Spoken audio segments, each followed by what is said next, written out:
In January this year, we invited students working in climate and environmental science to take part in interdisciplinary workshops with students from the Royal Northern College of Music. They worked together on pieces inspired by contemporary climate and environmental issues, led by Sarah Nicolls and Laura Bowler, who both create artistic work on the climate and ecological emergency. 5 new pieces have been created as a response, and you'll hear them here for the very first time. Changing Music in a Changing Climate is a project led by the Royal Northern College of Music Centre for Practice and Research in Science and Music, also known as PRiSM, a collaborative interdisciplinary research environment. You can read more about the project on the PRiSM web pages here. The pieces will be available to listen to again with programme notes after the live broadcast. Please share your thoughts and comments on the PRiSM Twitter account with the hashtag Changing Music Climate.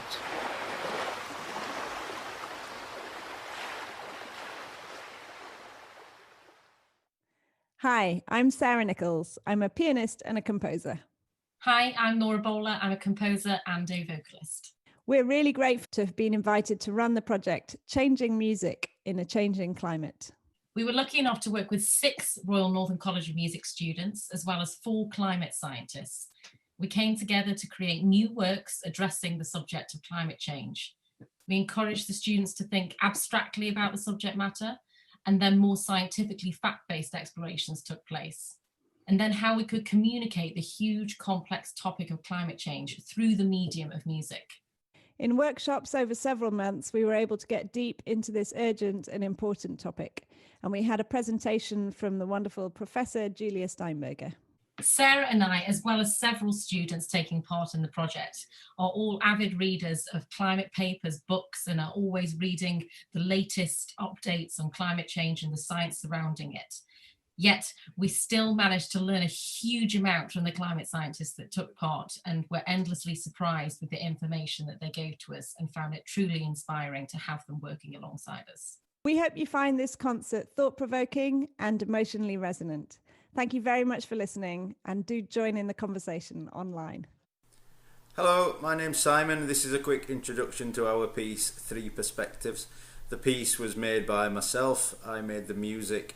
My friend Fiona did the video editing and the microscopic film footage, and Freya Mitchison was the scientist advisor. Well, the piece was inspired by Freya's research. Freya uses diatoms, which are a kind of microscopic algae, to measure how sea ice has changed in the Arctic. So this gave us the idea of looking at ice from different perspectives, from the microscopic perspective, from a human perspective, and from satellite images, which give an overview. So we were quite lucky in that on the NASA website is lots of footage and images. The piece also incorporates some ideas of Milankovitch cycles. It's the way the Earth spins and tilts and moves on its axis. So I tried to create the music around these cycles. So for example, there's a panning technique in the percussion parts which makes the parts appear to swing from side to side. So you've got 3 percussion parts, and they swing in different ratios, which roughly approximate the Milankovitch cycles. These also pop up in the melody lines. So for instance, the melody line is 2 bars long in one part and then 4 bars long in another part. So yeah, it's to do with how climate change science, man-made climate change, is underpinned by nature's cycles, and how these are affecting and disrupting each other.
Hi, I'm Freya Mitchison. I'm one of the climate scientists that was involved in the project.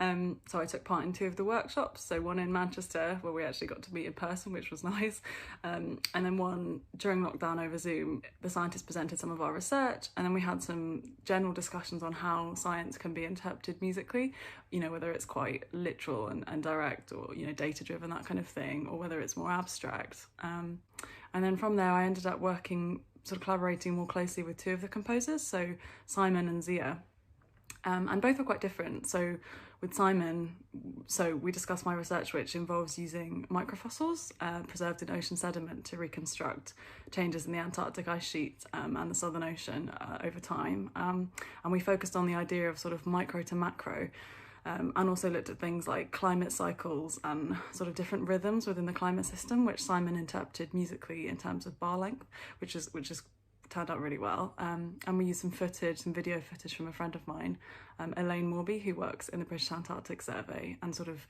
looked at the visuals as well. And then with Xia, it was sort of more abstract, I think, and we discussed things like landscape and memory, and you know, how things wax and wane and change over time and grow and shrink. But both pieces turned out quite different, I think, which is really cool. But yeah, overall it was a great experience to be involved in the project, and I really encourage other scientists to be involved with creative stuff, because I think there's a certain insight and understanding that you have as a scientist, which, you know, unless you write your academic papers that like 10 people are going to read, you know, no one gets to hear about it. And I think especially something like climate science, which is obviously really important, it's really good to collaborate and share those ideas more widely. So yeah, I really enjoyed it. Hello, I'm Xia Leon Sloane, and this is my piece, Helix. The work emerged from conversations with Freya Mitchison about the discovery of a temperate rainforest which once grew in what we now know as Antarctica. This led me to think about memory, particularly how the planet remembers, through landscapes built over millennia by our other-than-human kin, helping us trace the lineage we all share back to the living earth. You'll hear how the chords in the harp sometimes move beneath and sometimes break out like foliage from the glacial lines in the strings. I'm very grateful to Freya for our fascinating discussions, and to PRiSM for putting together such a brilliant project. And thank you also to you, the audience, for listening. I hope you enjoy it.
My name is Nara Garcia, and I'm the composer of the piece Semilla or Seed.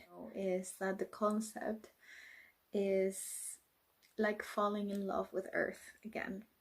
At the beginning, I recite a thought by a chief of an indigenous tribe of the Andes in the region of Araucania. His name is Abel, and he is telling us that we human beings are seeds. The way that we are seeds is through our communication, our ability to communicate and to learn and to share our knowledge. The poem that I wrote with this is the idea that I want to sow into people's minds, to ask themselves the question, what change would I want to see? For the music, I wrote the music in a very minimalistic way because I really wanted it to support the poem, because the words are what I'm communicating to people. When you watch the video, there's so many things happening. It's meant to reflect on how our lives are so busy nowadays in our society, and how our nature is kind of struggling with that, and how we're struggling with ourselves as well.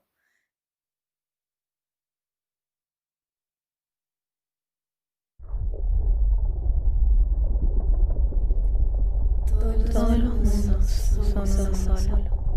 Todo está hecho de lo mismo.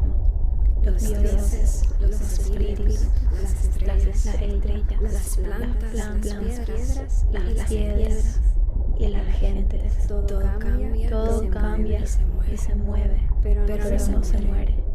Nuestro espíritu es como un árbol. Nace, crece, florece y da semillas.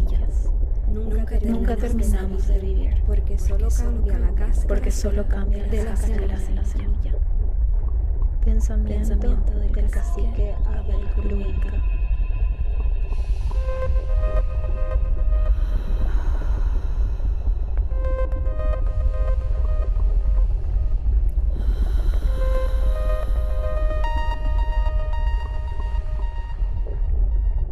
A fresh breeze, the buzzing of the city, in all shades but green, the quiet of the oceans, the chaos unseen, all in one, wrapped in nature's bliss, feeling full and free, all talking but not understanding each other's needs, letting each other be, becoming one and letting time heal, the broken parts we didn't know, think, and feel, broken parts we missed. We chose to sell our eyes, to speak their lie, we sell our voice. We ought to sell our brains for the bill to be numb and ignore everything that goes behind our closed doors. But how much is enough? And when do we stop? Our earth has become a ticking bomb. This is what we have. This moment defines what we won't get back. Can't turn it around. If our patterns we don't destroy, until when do we ignore everything before it explodes? Have you considered our legacy? What we'll leave? The kind of history it'll be for the generations to speak for centuries. Each nation left to its own damnation for its lack of exertion. I know what I wish to see. Our potential. Are we letting go too soon? Can never be long to hang on to life, to love, to the future it holds.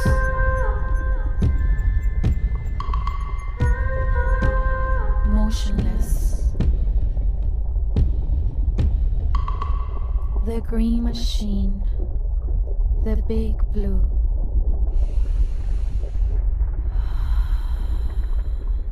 Let us breathe to the smallest parts evidence of life, all the precious gems, like everything under the skies. Appreciate your moving cells. Let the simum take all that's dead. The time to feel sorry has passed. Instead, think. Before what world of possibilities can you steer? Be significant. This is what I want to see. What world of possibilities can you steer? What is it that you want to see? Before what is it that you want to see?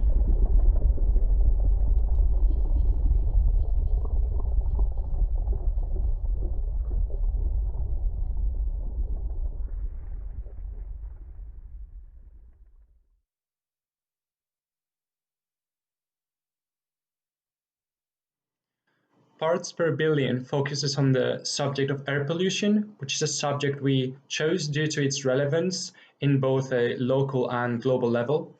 And we decided to approach this subject through two contrasting perspectives, one more abstract or scientific, which consists in the study of the relationships between air pollution and climate change, and one more human-focused, which consists in the study of the health implications of air pollution.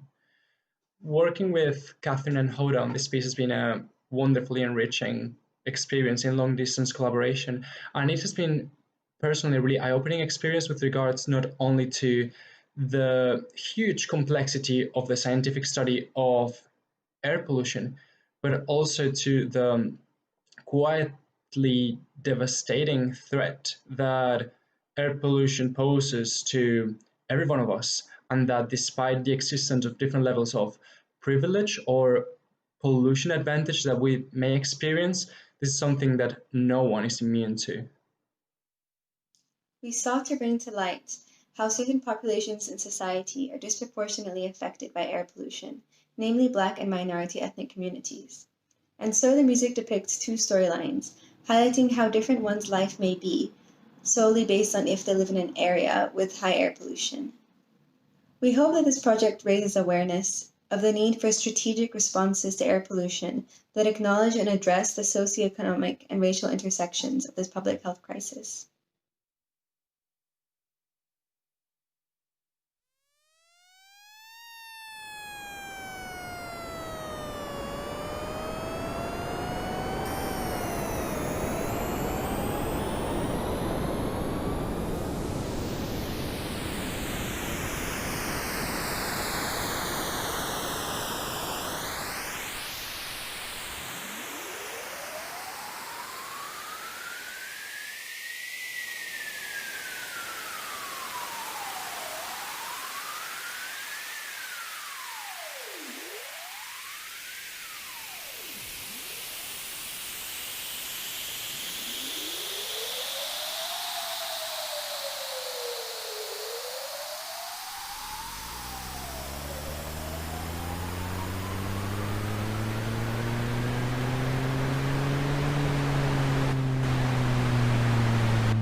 My name is Kathleen Turner, and I'm a PhD student studying ocean sciences and climate change. Working with José and Hoda on this project has been a valuable opportunity for me as a climate scientist in the making. My PhD focuses on the carbon problem, which, while it is one of the largest problems that humanity is currently facing, is really only one facet of the climate change problem. My experience up to now with other atmospheric pollutants has always been in quite a broad, integral way, caring less about the individual impacts and looking more at their sum impact for Earth's thermal balance. In this project, we've looked at air pollution much more closely, and I've been astounded at the variety of pollutants and impacts present in most people's everyday environments. Conducting the literature review for this project has been eye-opening by showing that the small concentrations, which have atmospheric lifespans orders of magnitude shorter than carbon dioxide, can have serious compound and integrated impacts on individual health and societal inequalities. The fight to improve the air we breathe is a centuries-old fight, and one that we've made great strides in. Our progress and knowledge give me hope that these improvements will continue and give us wisdom for all the other problems associated with human-induced climate change. I'm Tywi John Hywel Roberts. I'm a PhD composer just going into my third year at the RNCM, and my piece is titled Planetary Boundaries, Human Needs.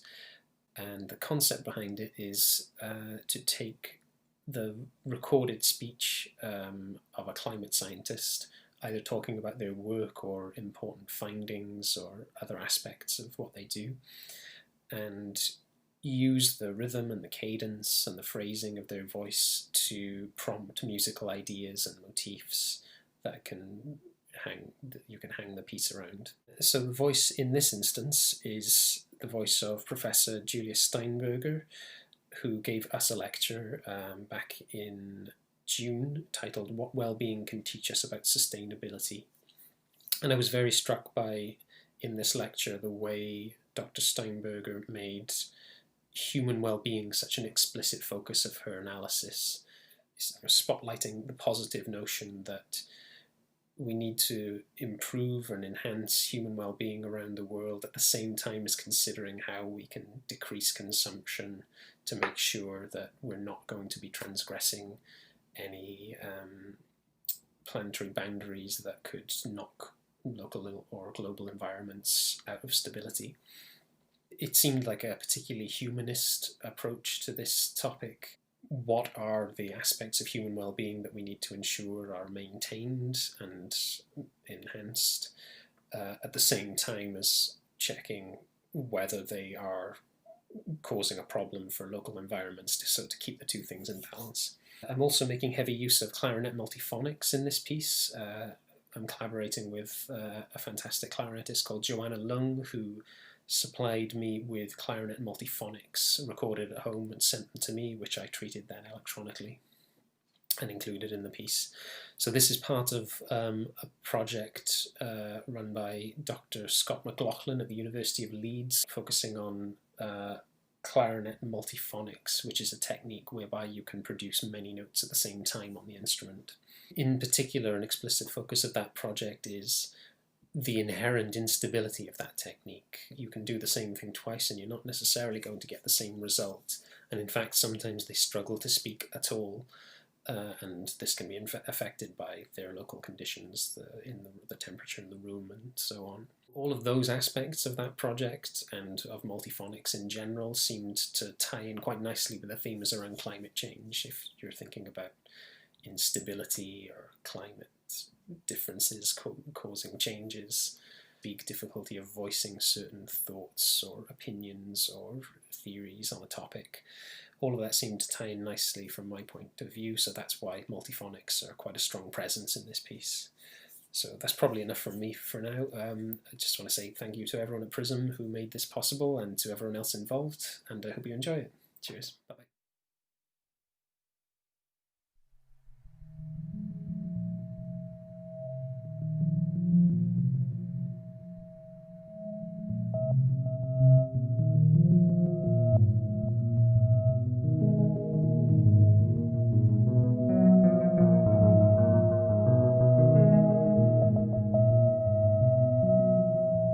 Things are possible.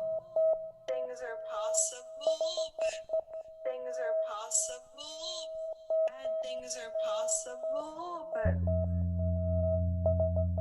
but bad things are possible, but things are bad things are possible, but things are possible, but bad things are possible, but things are possible, but bad things are possible, but bad things are possible, but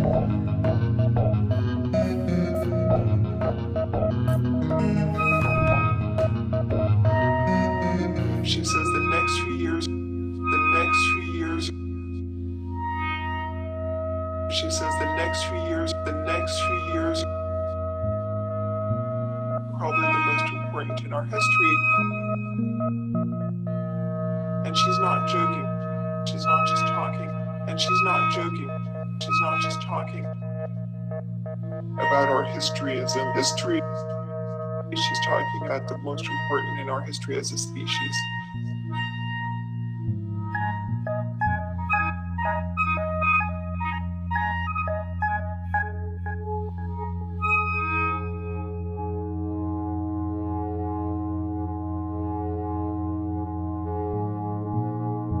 Global, planetary, and social systems. It's a sort of integrated, intertwined physical and social package.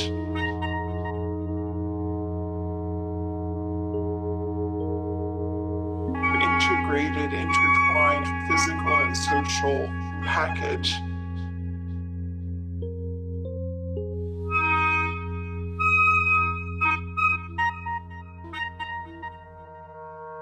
Integrated, intertwined. Integrated, intertwined. Integrated, intertwined. integrated, intertwined.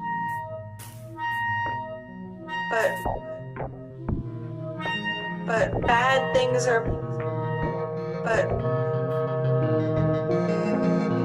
succeeding at, but satisfying human needs, and while not transgressing planetary boundaries. Bad things are we're doing reasonably terrible at. This is a very lonely neighborhood. So we're not talking about happiness, we're not talking about consumption, we're not talking about a utility function, we're talking about this very pragmatic view of well-being underpinned by human need satisfaction. Underpinned by human need satisfaction.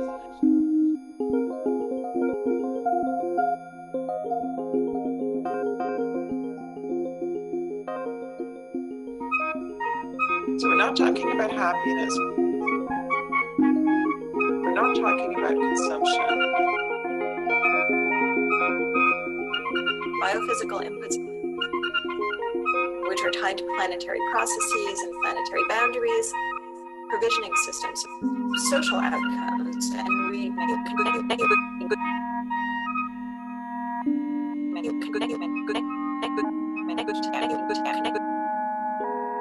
looking connect sufficient services to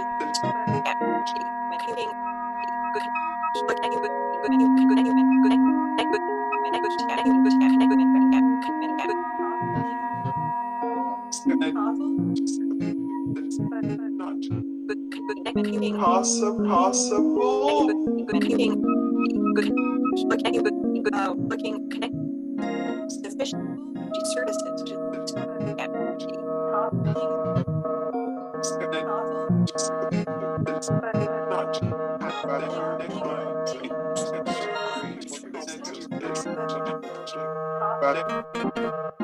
But what's not possible is where we need to be, that the neighborhood of like succeeding at satisfying human needs and while not transgressing planetary boundaries. Okay, you went there? Okay, you went there?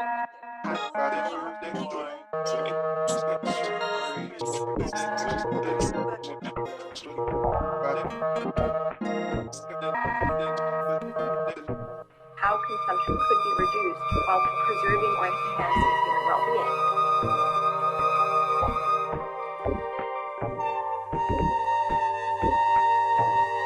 How consumption could be reduced, preserving or enhancing human well-being. Preserving or enhancing human well-being. How consumption could be reduced.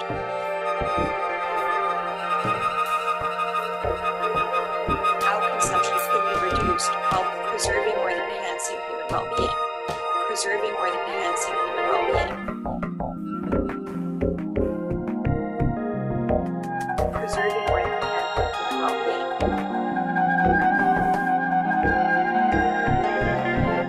Preserving or enhancing human well-being. How consumption could be reduced while preserving or enhancing human well-being. Preserving or enhancing human well-being. How consumption could be reduced while preserving or enhancing human well-being.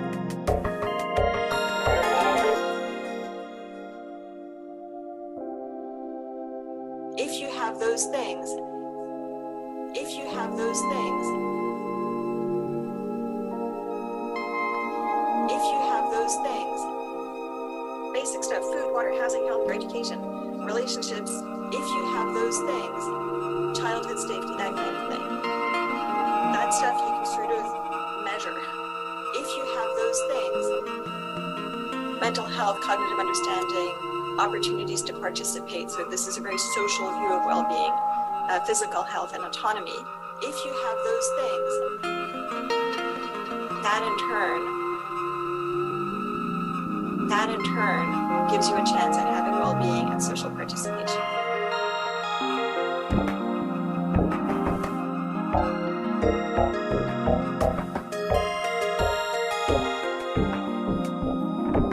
How consumption could be reduced while preserving or enhancing human well-being. Preserving or enhancing human well-being. Are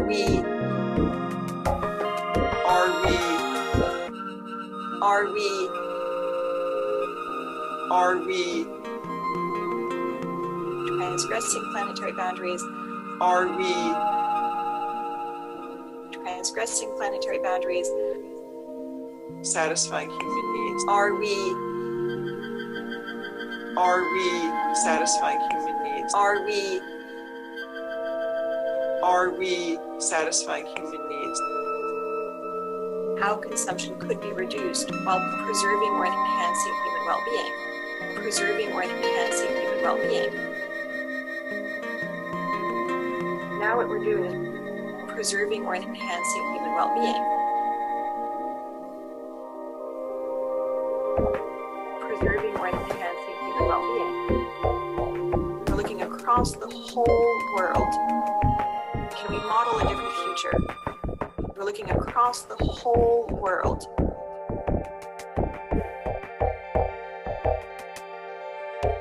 So far, no country satisfies human needs while remaining within planetary boundaries. We're connecting human needs to sufficient levels of energy services, which is the good stuff we actually get from energy. It's the good stuff we actually get from energy. Can we model a different future?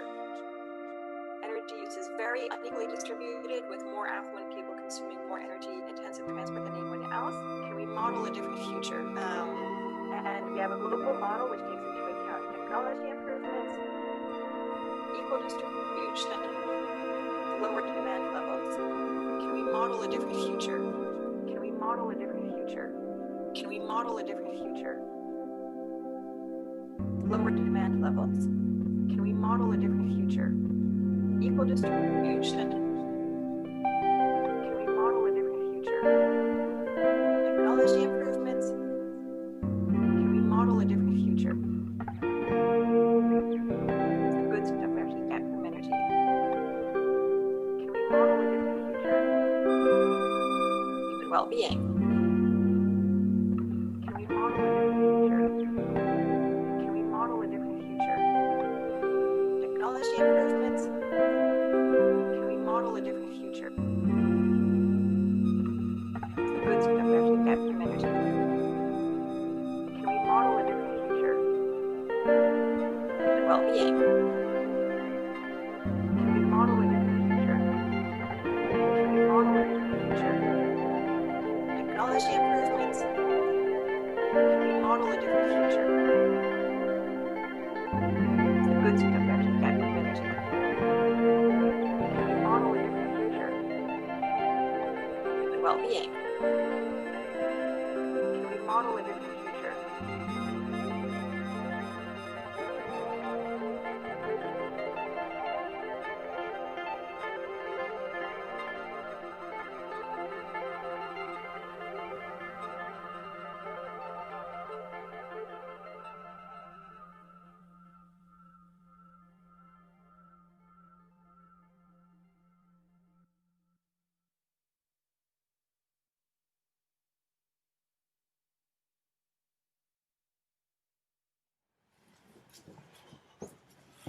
What a beautiful day!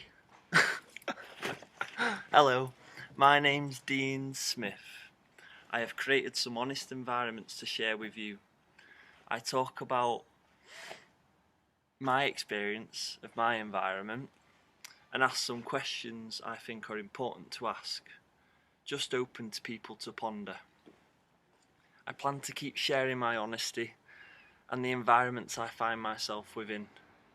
This is an exciting beginning for me, so here it is. Honest environments.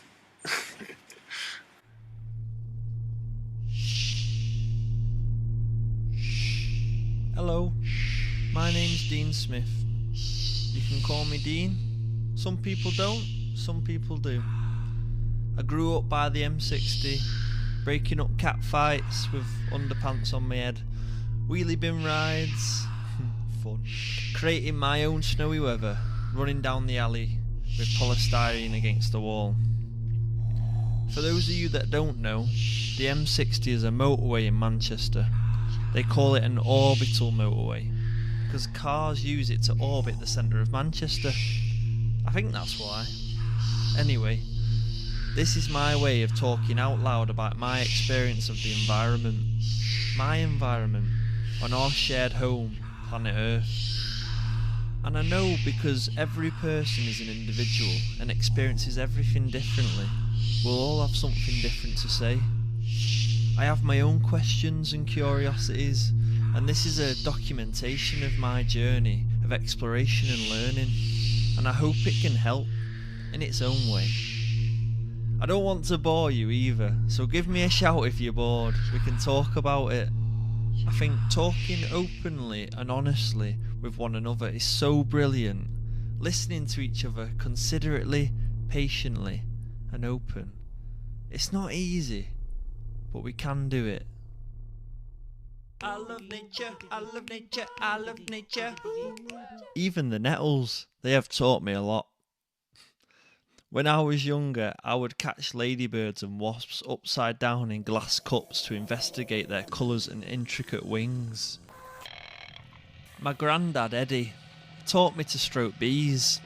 Always gentle, with the back of your finger remaining calm and mindfully stroking down towards its bum. That's when I would get scared because it's close to its sting. You must be gentle though, and while it rests on a flower collecting pollen. My granddad's dad taught him, and he taught me. A lovely tradition, I think, connecting us with nature. I hope the bees don't mind. They don't seem to. I've told you a little about my environment. What's your environment? I'm on a journey of learning. What would your next step be to start your journey?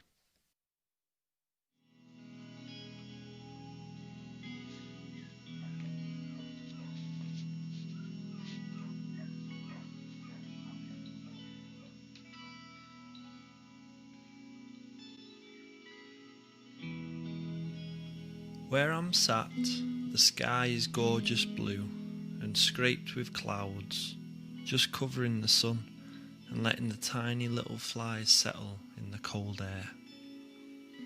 A lady just walked past me, holding her baby, curiously looking up to the sky with wonder. and dribbling. The trees and leaves. What it must be like, eh? Seeing this planet we live on with fresh eyes. I've got a small card gifted to me by Susie Renshaw, the founder of Trauma Therapy Manchester. On the front it says, "I love myself totally in the now." On the back it says, "I am gentle, kind and comforting to my inner child as we uncover and release the old negative messages within us."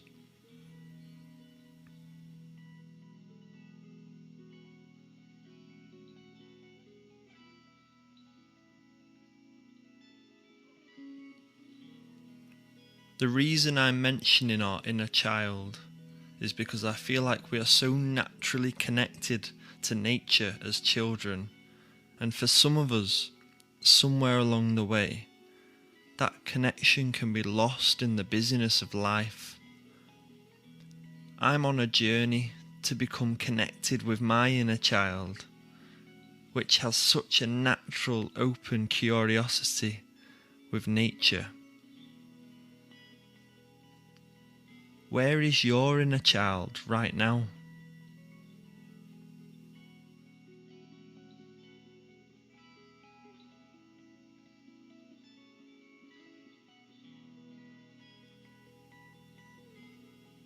What would they be doing right now?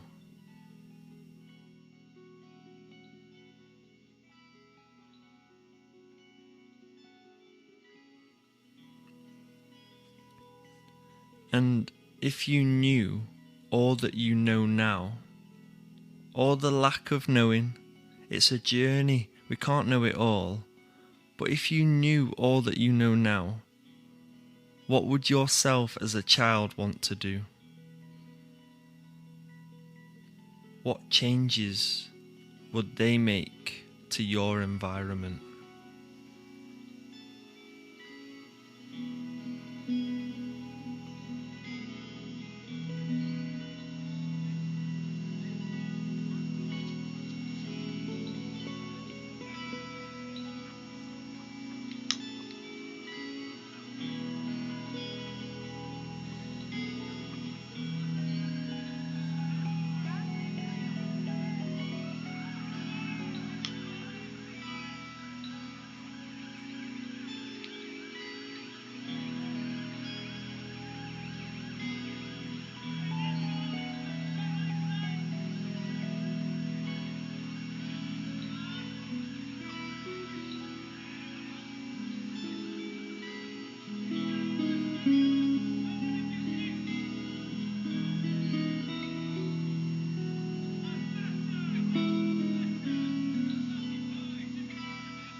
Over the last few months, I have been so lucky to be in touch with scientist Catherine Turner.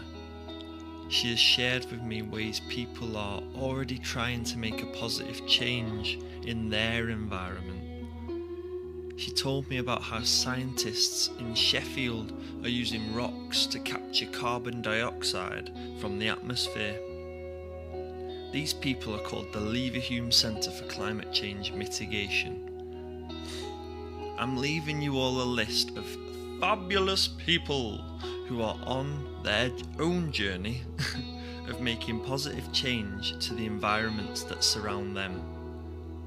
Being fabulous can be done in so many different ways. The list is there for you to see and learn about other humans finding their way. What's your way?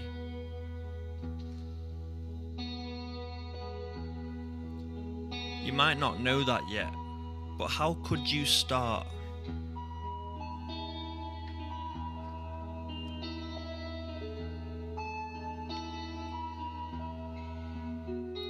We're coming to the end of my honest environments for now. I'm leaving you a recording of me talking with scientist Catherine Turner, and also the list of fabulous humans I mentioned before. This was my honest environment. Bye bye for now.